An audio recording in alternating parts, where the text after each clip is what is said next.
fulfill every promise spoken to her. Oh yeah, oh yeah. It's the divas with a destiny, books, purpose, and accessories. Yes, we're favored by God, approved and affirmed. Here to awaken your destiny, yeah, yeah, yeah. You've tuned into the Healing Huddle, where we turn to the Word and our struggles. We are God's royalty. Whatever God promised, it belongs to me. Yes, whatever God said, it is our decree.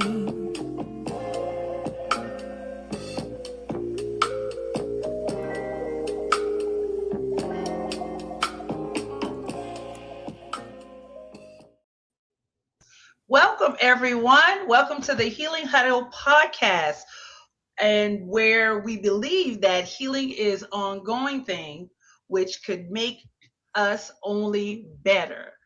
I am your co-host, Lovable Latasha, and I am conducting this interview on a solo tip.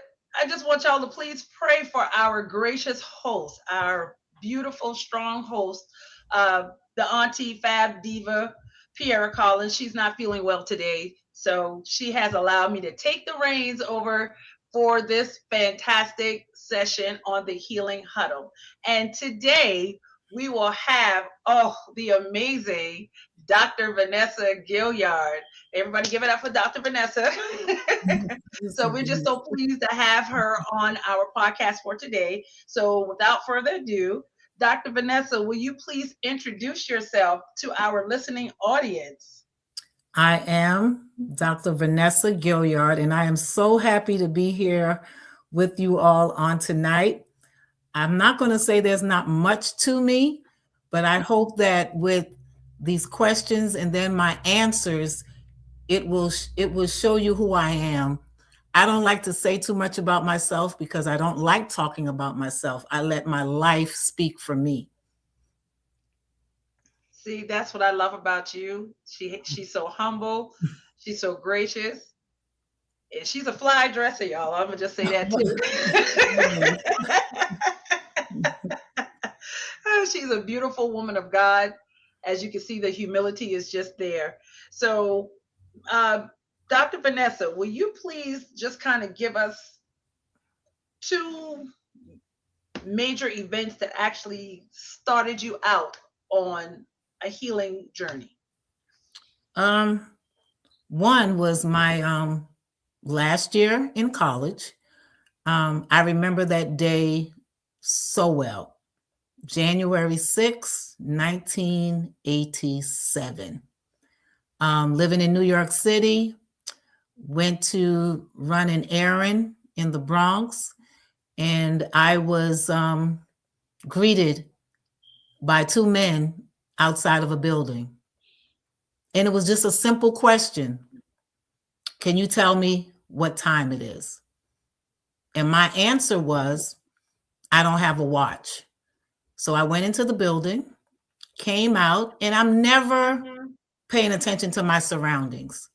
So as I exited the building, didn't realize that these two young men were still there waiting. And they put a gun to my side and told me to follow them to their car. And in this car, there was already a driver in the front seat. And I got into the back, sat in the middle of these two men.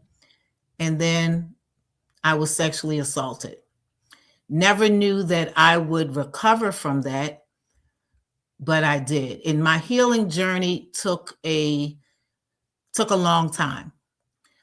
I did not receive or sought out for any type of counseling until I got into a relationship, because I knew that in order for me to relate, I first needed to heal. And through that journey, I healed, so I thought, but I didn't. Still really couldn't connect, still couldn't really relate, because I started believing that if I had never stopped or what I thought was a good deed, which I didn't even have the time, But I just thought that, it was my fault, something that I could have done differently. And in the years that progressed, I met my back then husband, and I became pregnant. I'll start with that part first. And in my first pregnancy, I had a miscarriage. In my second pregnancy, I had a miscarriage. And when I got pregnant the third time, here's what my prayer was, Latasha. Mm-hmm. With the first two pregnancies, I said I was never, ever sick. So in this third pregnancy, I said, well, I wasn't sick before and I lost these other two babies. So, Lord, this was my prayer. Make me sick so I would know that I would carry this child to term. God hears what we pray for, right? Oh, yes. And I was sick for the entire 9 months. But I made it because I was told through what happened to me, I would never, ever be able to give birth. And my daughter would be, I got to get it right, 34. Okay. And to know her and to see her is to love her because she's my firstborn. And I understood. Still not really understanding why that happened to me, because I always say I'm this person that always liked to help people. And it didn't stop me from helping people, but it continued to draw me closer and closer to God, because even through that, I knew I had a purpose. God had a purpose for my life. Yes. So that was my first huddle that I got over. My second was 2007, March 18th, the death of my sister, and then 5 weeks later, the death of my dad. The two most important people in my life, and I watched them both die. My sister through an illness, and my dad while preaching God's word. And I can still remember that sermon. And I'm sitting in church that Sunday, and I realized my dad was this man who always dramatized his sermon. And as he stood up to the podium and he gave his subject was I am debt free. And I'm like, okay. But he had already prophesied back in January that he was about to leave. He told his church, he said he had already told his family that he was going to leave. He told about his two older brothers before him that had died, and they had not reached their 60th birthday. But what my dad said was, I will reach my 60th, but I will not reach my 61st. He died in May. He would have made 61 in June. And that was the second hardest, because I struggled through that. I went through a depression. I couldn't even remember when was the last time I ate a meal. And I think that was the downfall of my marriage, because the two most important people in my life, me and my sister, we would talk every day, didn't even have a reason for her calling or me calling her. The person that fought for me, even though I was the oldest, she was the mouth. She was always to my defense all the time. And my dad was just my dad. I remember being a little girl sitting at his feet and learning God's word, and just watching him, knowing what a true man is. And here you are, God. I blame God for taking them away. And even though my dad prophesied that he would leave, I didn't believe it. And I remember that day on that pulpit. And the church, for some reason, was different. The church my dad used to pastor, the spirit, the anointing was always there. But that particular Sunday, my dad was preaching, and all of a sudden he stopped and he said, "Okay, church, what's going on? Y'all not acting like the same church anymore." And he just kept on preaching. And then the second time, he said, "What's wrong with y'all? Y'all just seem so dead this morning." And he said, "Let me show y'all how y'all look." And he sat in that middle chair. He looked to his left at one minister, and then he looked to his right. He looked up, and then his head just dropped. And the only thing I can say in that moment was, and I didn't think anybody heard me, I said, "Something is wrong with my daddy." And I must have said it a few times, but it seems as if nobody heard me. And then the next thing I know, they had him laid across the pulpit, and they started working on him. And in my heart, I knew he was already gone because I remember his words as he prophesied that he was leaving.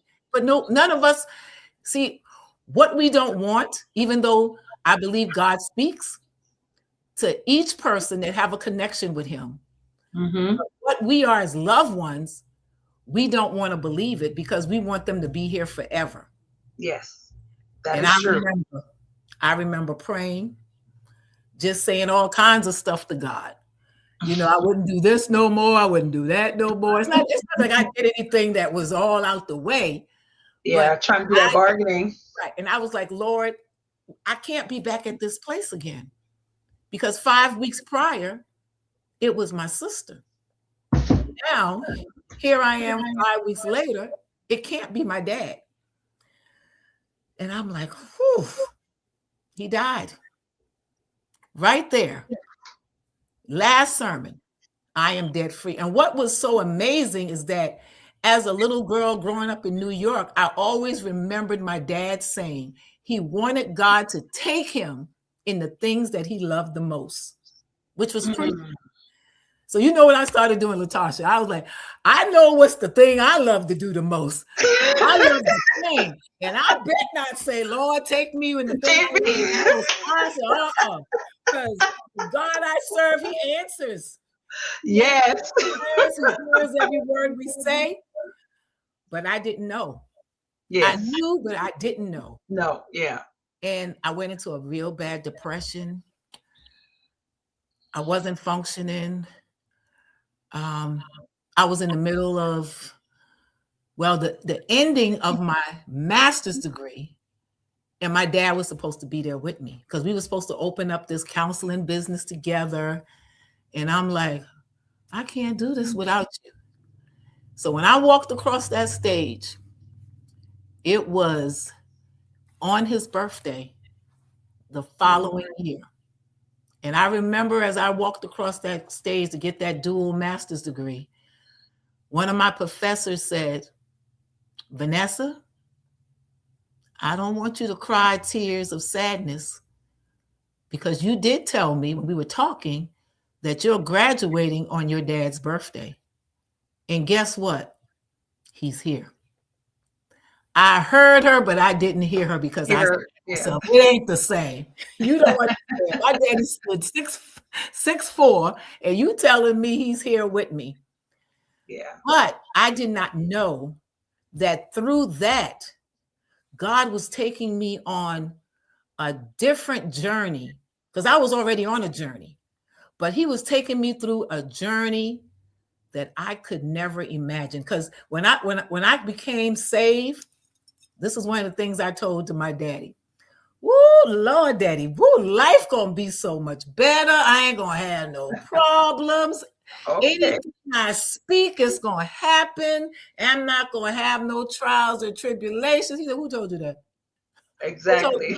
Because if that's what you thought, I want you to think again. He never lied. I got teachings from my mom too, but it's this huddle that I went over. And that was like the last major. I go through others, but those two was like the major. And that one stared me in a path of where God wanted me to be. Mhm. I didn't understand the journey, and sometimes I still don't understand the journey. But what I do know, Latasha, is that I got to stay the course because I had people that depended on me. And I used to say, oh, it's my children. No, yeah, they did, but not. I needed to depend on me first because I needed to heal. And I knew that I could not be any good for myself, nor those that I love and depended on me unless I was fully healed. And I remember me and my mom was driving down Highway 61, and I looked at her and I said, Mama, Ann is not here no more. Daddy is not here no more. And you know, Ann used to fight for me all the time. She never used to let nobody bother me, even though I'm the oldest. I said, she never used to let anybody bother me. I said, but Mama, there's something that I need to release. And it was bothering me since I was 9 years old. And my mom said, well, what is that? I said, from the age of 7 through 9, I was molested by my mom. And she asked me which one, and I told her. And I said, but Mama, she knew. And she said, well, who knew? And I told her of the lady that knew, but she's now deceased.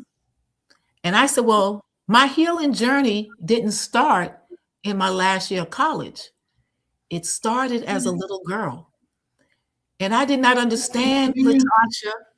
I did not understand the path that God was taking me on. I'm not going to tell anybody that's on here that I still don't have trials and tribulations, but I face them differently now. I still cry through my joys. I still cry through my sorrows. I still cry through my pain. But one thing I do know through this journey, that God has never left me. And the healing still continues. Oh, yes. It still continues. So when I look over my life, I don't have any regrets about what my life is right now. I don't have any regrets. Any choices I made, I was just telling a friend the other day on the phone. I said, I made a bad choice, but it was a choice I made. And I know God is going to bring me through it. It don't look so bright right now. Even my daughter, my two daughters, my oldest daughter, Kiara, my youngest daughter, Kiasia, they always telling me, Mama, you've always been our rock. And whatever you're going through, I know you're going to make it because you just that kind of woman. Even with my little grandbaby, I got four of them. But that little 4-year-old, her mom said one day, she said, Braylon, you know, Granny is sick. She said, no, my granny ain't sick. My granny just need rest. Guess what? I call it my little love bug. Little love bug was right, because we as people, as Christians, as believers, we believe that we always supposed to go. And sometimes it's we're not listening to the voice that say, listen, we rest. First of all, God rested. So why we think we're not supposed to rest? So sometimes we need to be knocked down to just stay still. Exactly. So when I think about these huddles that I've been over and I'm still going through, I say it's all God. Because guess what? Through each of those, I could have been cut off and gone, but God. Yes. That's all I can say, but God. When things are not lined up like I think they should be, but God. When trials and tribulations come into my life, but God. When those that I feel should love me as I love them, but God. When I feel like my back is up against the wall and I don't have nowhere else to go, But God, guess what? Even that little simplest thing is those days when I can't even put gas in my own car. Talk But about it. because he makes a way. I ain't missed no day of work. I'm still going. I ain't missed no day of church. I'm still going. I ain't missed a day of when people need me. I'm there. But God, There I you don't go. make excuses. Sometimes I say, "Oh Lord, why me?" And then all of a sudden, well, girl, what's wrong Why with not you? you? Yeah, why Hey, not you? why why Why why not? not you? Why not? Because Who? on our first, That's I'm gonna right. pause you. I'm gonna pause you right there on our launch day. Me and my cousin, we were just talking back back and forth, and I made a statement saying that I'm battle tested. So I can say that about you at this very moment. You've been battle tested, Yes. approved. Why not you? Yes. Why not And me? I bless God for your testimony. Bless God for you don't look anything like what you've been through. No. And when I first met you Mhm. on that bus loop at Yes. Lang Middle, cool as a cucumber, just being. And you can tell when someone is walking with the Lord. You can tell when you just, hey, I'm not going to allow nothing or my circumstances to affect what I have, what I'm going through, or whatever I've been through. So I thank God for your resilience. And I thank God that you made it through. And I thank God mostly for your heart posture, that it didn't harden you to deter you from what He needed you to do. And just knowing, just having that wisdom that people are depending on you. You depend on you. Yes. And you mentioned rest.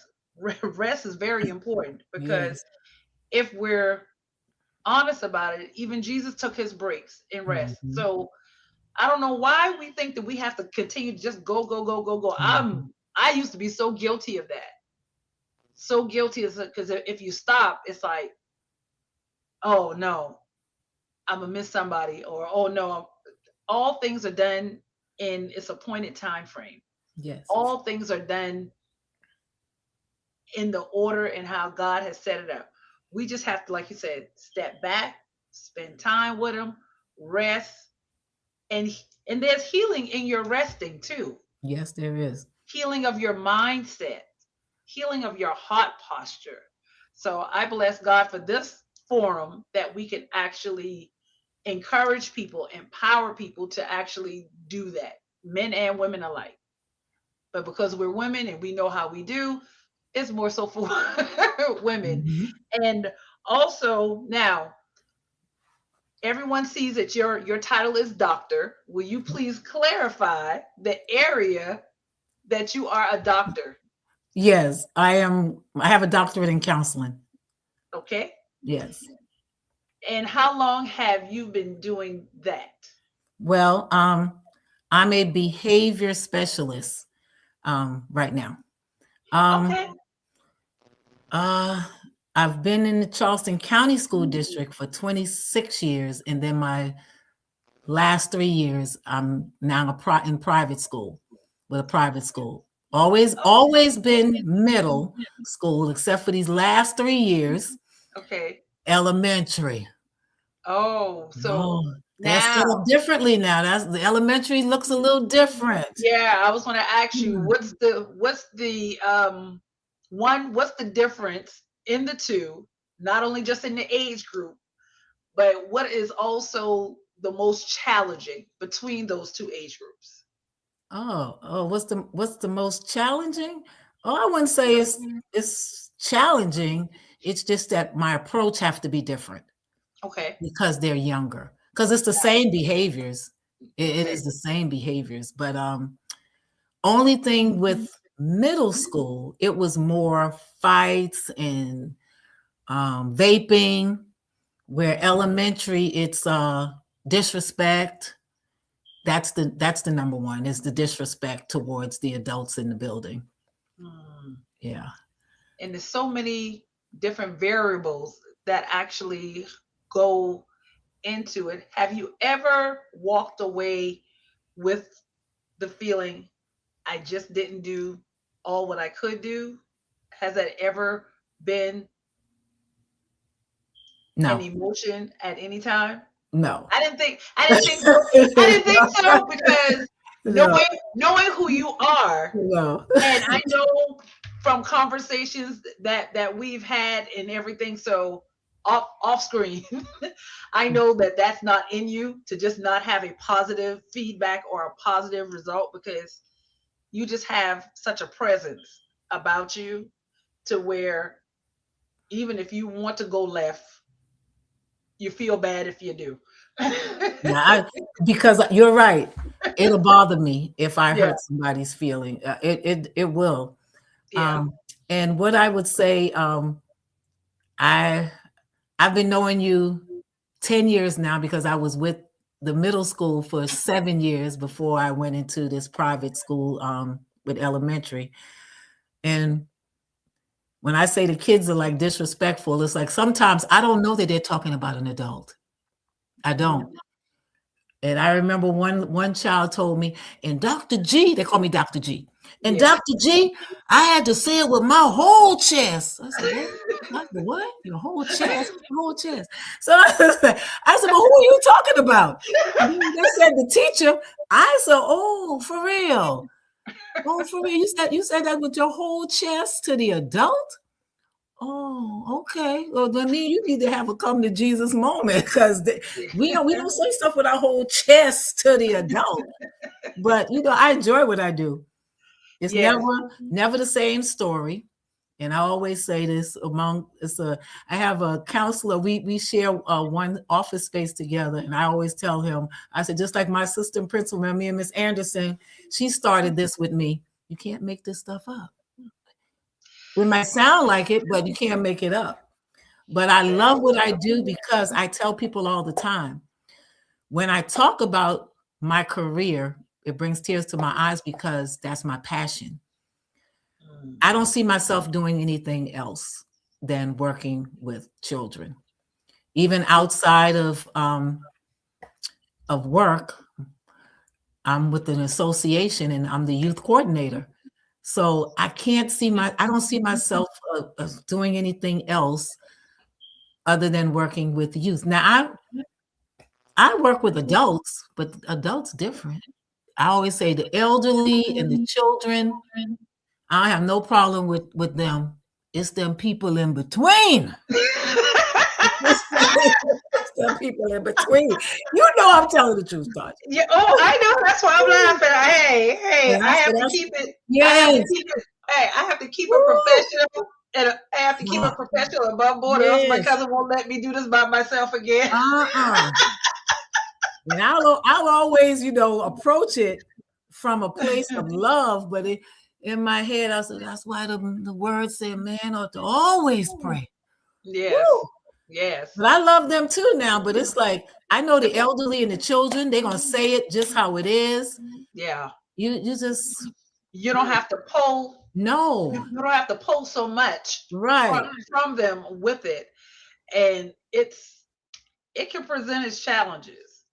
It definitely can present its challenges when you're dealing with the people. I'll say the people in the middle. The people in the middle, they're just like, God's creative little blessings, and you just don't know Right. because Yes. you can say Yes. you can try to be as diplomatic about it, but they Right. still go left with it, and it's like that's not even what I'm trying to say. So sometimes when you know, you know. Right. And I'm so glad that your passion is towards elderly and Oh, it's the children. children. No, the children. That's my passion. Is working in Passion, education. I love it. I just love it. It's like how you get excited in at night because you have this wonderful place that you're going to go to. You meet different people, all these okay. different personalities. I've never worked at a school since I started that I did not love. I'm not going to work someplace where I don't love. Oh no, you can't Never. I'll never do that. Never. because I feel that would stifle the gift that God has placed in you, Right. that light that He has placed in you. So He will never put you in a situation to where you can't glorify Him or they can't see. When they look at you, they see Him. When they hear you, they hear him. And I believe with my whole chest, Yes, sir. with my whole chest, why you get the positive results that you actually do get. Now I'm gonna put this question out there, and I actually should have asked the question before, but what prompted you to be a counselor? What was the driving force? Is it because of all the things that Yeah. you've been through? Yes. Okay, so Yes. okay, all right. Yes. And that is such a powerful turn because most victims of incest or sexual abuse, they usually do the counseling. If they don't spiral out, they do the counseling mode.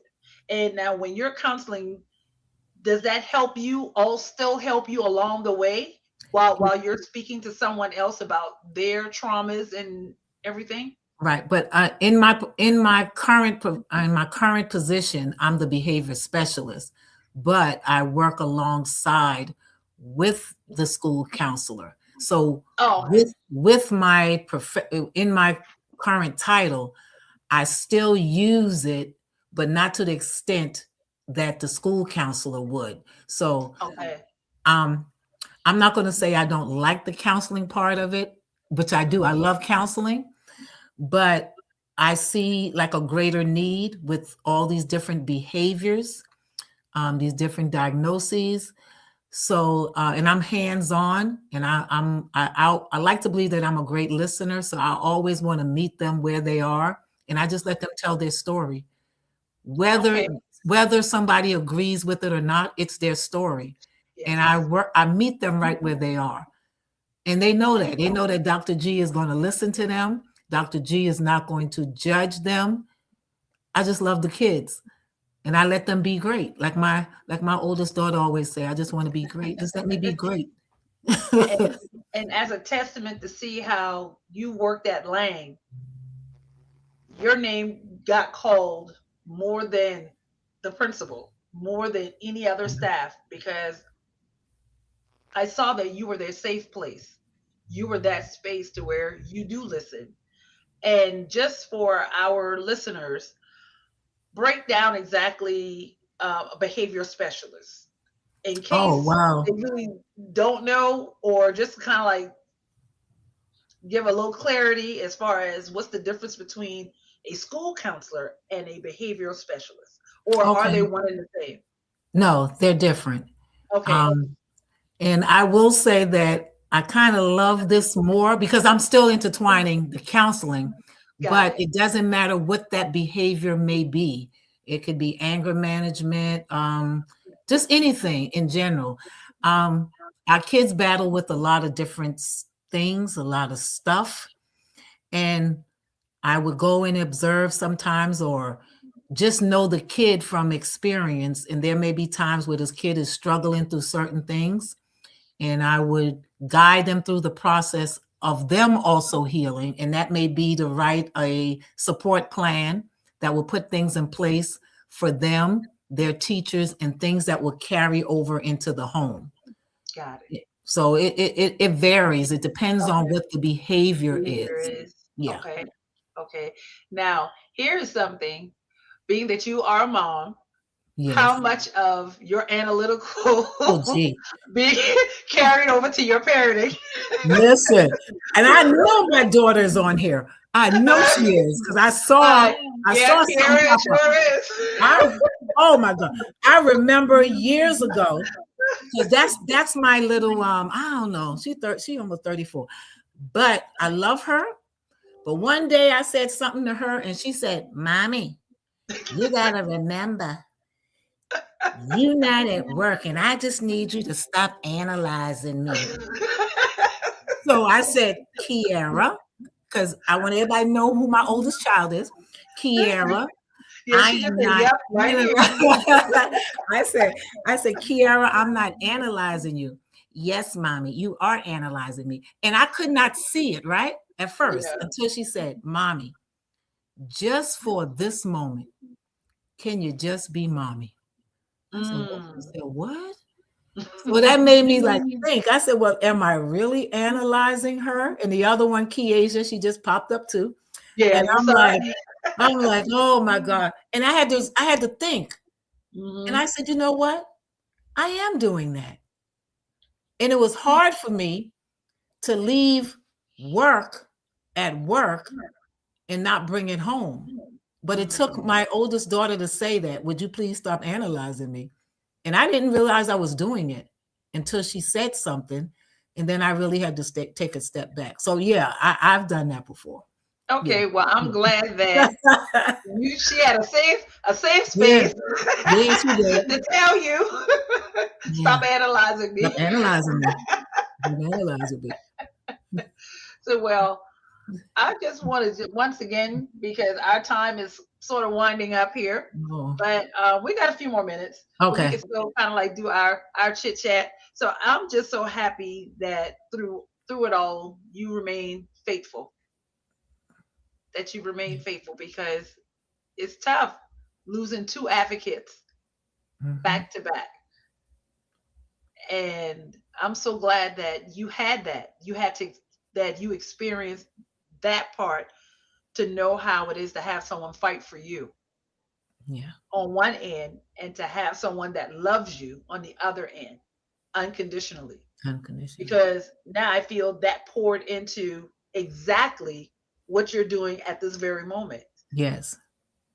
You fight for those babies that probably can't that they're probably so flustered that they really can't even get it out.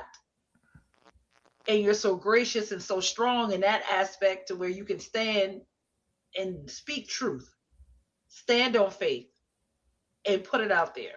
So I'm, like I said, I've always admired you, so very proud of you, and just keep doing what God has ordained for you to do. Yes. Always continue to heal well because healing is every day. As our gracious host in her absence would say, we are healing every day. Every day. Every day is a healing day, and every day is a great day Mm-hmm. to heal. So I want to thank you for your story, your testimony, and I don't know who ears that this has blessed, who heart that this has blessed, but I honestly feel in my spirit that someone's going to be able to speak on what they have been through. Yes. They'll be able to let go of certain childhood traumas and be able to forgive. And while we got a few minutes, so I'm so thank you, Holy Okay. Ghost. I'm Mhm. so glad that I mentioned that word forgive. How did you navigate forgiveness? Because you can't have that without being able to get to the place you are. So how did you navigate forgiveness through it Um, all? through it all, Mm-hmm. it's easy for me to forgive others. My problem was I didn't it was hard for me to forgive myself because I kept, I said if I hadn't done this or if I hadn't done that. But it's easy for me to forgive. It's just hard for me to forgive myself.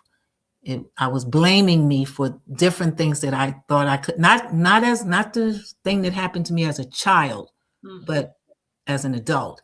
I thought if I didn't do this or if I didn't do that, things for me would have turned out differently. But no, it turned out just how God wanted it to. It made me stronger. Yeah, I'm not like one of those people that put on the gloves and fight. No, Yeah. but because God is fighting it for me, but I know how to stand Yes. because I putting on the whole armor of God. That's just not a scripture for me. I try to live that every Yes. day, because I don't know what I'm going to face. And I always say every day in my prayer, I ask God to go before me in this journey, not knowing where this journey is going to lead me, but I always ask Him to be my eyes, my ears, and my mouth, because Mhm.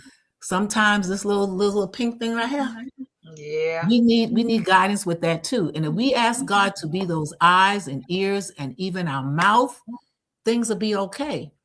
But I Yes. also said a few times, Lord, I don't know why them people messing with me because I ain't always walking in the spirit now. So. Oh my God. If that But doesn't sound like me, well, yeah, you, like yeah, I said, you know, well, you knew me before. But now my daughter Kiara would say, Mama, you ain't gonna hurt nobody. I ain't never known you to hurt nobody. But Kiara, it's the thoughts. It's the Yeah. thoughts. But but no, I Yeah. wouldn't hurt anybody. But Yeah. sometimes it's like you just, even I remember she told me one time somebody was bothering me so badly, and she said, Mama, just say it one time. You feel better. Just say it one time. And I'm like, no, Kiara, because that thing gonna bother me. Mama, how you know if it's gonna bother you? Just say it one time. And I said, no, I can't do that. I can't do that. So you know what? When you become a follower, or Right. when you decide to become a follower of Christ, the Holy Spirit will check you so quickly to where you don't even I know know. really what to do. So it's kind of like you have to keep that posture of, okay, I'm not trying to be perfect, but I know if I'm walking in his light and I'm walking in his precept, and I'm trying to do my best to be the best representative of him that I can. Right. I can't be out here being any kind of way. I can't just do all that. So she said, You see, well, you know what? Kiara, You see, right? yeah, yep, they'll leave you alone. Well, Kiara, I'm not mad at you for that statement, Shug, but I'm gonna do it your mama way, and because I always used to do it your way, and I feel better. She told me all the time, you feel better, Mama. They'll leave you alone too. Yeah, and at one point, your mama, way back then, your mama actually saw me do it your way. Like Velcro yourself to that seat. Velcro. Exactly. Velcro your skin to that seat. That's what Miss Tosh used to tell them kids. Please and thank you. Well, hey, on the Carter bus, I tell the adults, I'm gonna need you to breathe and Velcro it.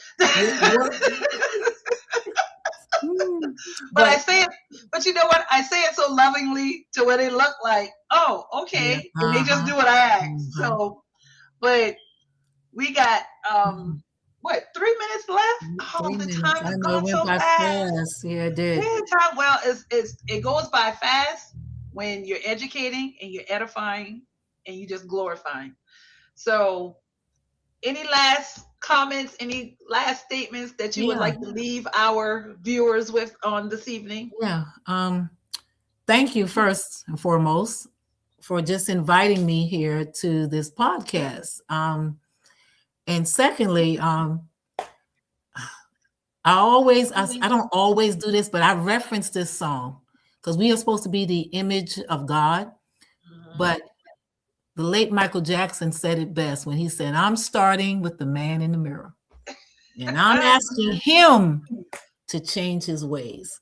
Yes. And every morning, I look at myself in the mirror and I want to be a good representation of Christ. And when people see me, I always want them to see Christ. But I know it has to start with me. I always ask God, even if I'm the hindrance, I ask you to clean me from the inside out. So I just love the Lord. I do. And I would hope that, through my life living, that someone would be touched just because a lot of people don't read the Bible, but they read us. Yes. And it may sound like a cliche, but it's true. It is true. I can't say how much, I love life. Didn't always love it the way I love it now. Even with all the hiccups, I still love life because I want to live so God can use me, because this side of heaven was going to be over one day. And I want to see him in the end. So if I was to leave anything with anyone, live your best life, meaning it's only going to be your best life as long as it is with Christ. Anything outside of him, you may think you're being happy out there doing those unseemly things, but it's not. Outside of Christ, your life is not as good as you think it is. So I'm always going to ask him to walk with me and always show me me. So those times when I need that little reminder, I can Mhm. always hear that little voice saying, "Okay, Vanessa, get back on track." And I get back on track. God put people in your way when sometimes you're feeling down and out. Someone, it doesn't matter, the smallest to the oldest, the youngest, God put people in your way just to say, I am still God and I have not left you. But again, I would like to thank you and your producer and everybody involved with this podcast for just thinking about me. You didn't even know my story, Nope. but Didn't you, know your story, but I nope, knew. but But you I knew knew. I had to have you. Right. Okay. Okay. But You I dropped thank you. when our host, our visionary, the auntie fab diva, Pierre Collins, when she mentioned we need to get guests or we need to kind of put it out there, you were the first one that dropped in my spirit. So this is a divine connection. And I thank God for your yes. Thank you on behalf of the host. Thank you so much for coming. Yes, you're Thank you welcome. for being so transparent. Thank you. And can't say thank you enough. I bless God for your resilience. Bless God for your faithfulness. Bless God that you are healed. Just thank you for everything. And on that note, we're Mhm. going to end our we're going to end our podcast. And I just want to thank everyone for tuning in on this evening. I hope that you get everything that you needed to get Yes. from Dr. G. And if you missed it, please share this with your people. Share this with everyone that has a breath. Even if you don't care for them much, it don't take nothing to like, share, and slide it on to them. We're not asking you to mend fences right now, but this right here is worth sharing. It's worth listening to because there's someone that we know that is struggling and they really need this. So, right now, we want to thank you once again for tuning into our Healing Huddle podcast. Till next time, y'all have a Yes. great evening. Thank Good you. night. Good night.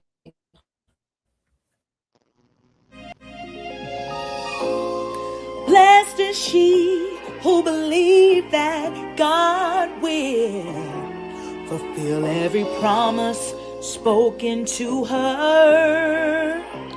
Oh yeah, oh yeah.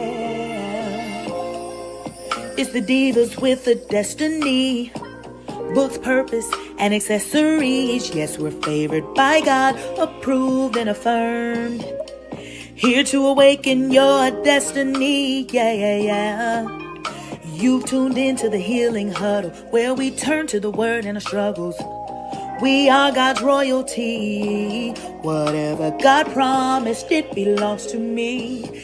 Yes, whatever God said, it is our decree.